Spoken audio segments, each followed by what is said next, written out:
The NFL is home to legends, players whose names are etched in football history. But for every Joe Montana or Lawrence Taylor, there are countless players whose contributions were equally crucial, yet never received the same recognition. Today we're going to explore one such player, a hidden gem in the NFL's rich history.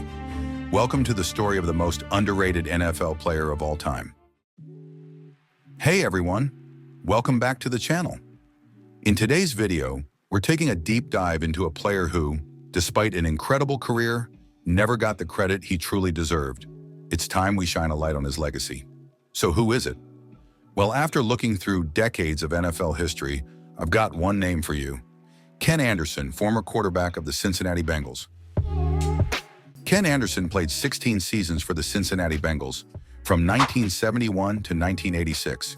He was a four-time Pro Bowler, the 1981 NFL MVP, and led the league in passer rating 4 times. He mastered the West Coast offense under Bill Walsh before it became famous with the 49ers. Yet despite all of this, let's break down the numbers.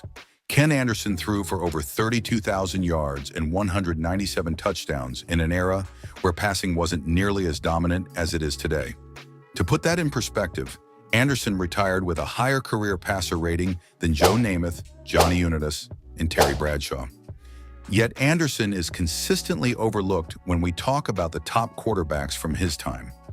Players like Bradshaw and Roger Staubach had the Super Bowl rings, but Anderson's individual brilliance often outshone theirs on a week-to-week basis.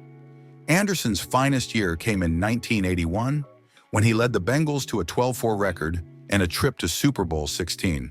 That year, he won the NFL MVP, the Offensive Player of the Year award, and the Comeback Player of the Year award.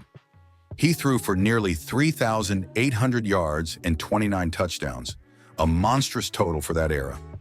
In the Super Bowl, Anderson went toe-to-toe with Joe Montana. Despite being down 20-0 at halftime, Anderson led a furious comeback attempt, bringing the Bengals within striking distance. Though they ultimately lost 26-21, Anderson threw for 300 yards and 2 touchdowns, solidifying his place as one of the best QBs in the game. So why isn't Ken Anderson talked about as one of the all-time greats? Well, part of the reason is that he played for a small market team in Cincinnati. The Bengals were often overlooked compared to larger market teams like the Steelers or Cowboys. And then there's the Super Bowl factor. He never won a ring, and that unfortunately weighs heavily in how quarterbacks are judged.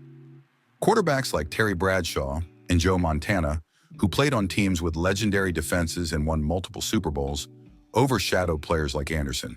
But if you look purely at individual talent and production, Anderson was right there with them. Another thing that gets lost in NFL history is that Anderson was one of the first quarterbacks to master the West Coast offense. Bill Walsh, who later became famous for running the West Coast system with Joe Montana and the 49ers, originally implemented it in Cincinnati with Anderson at the helm. Anderson's ability to complete short, accurate passes was groundbreaking at the time. In fact, in 1974, he completed 64.9% of his passes, an absurdly high number for that era. He led the league in completion percentage 3 times and retired as one of the most accurate passers in NFL history.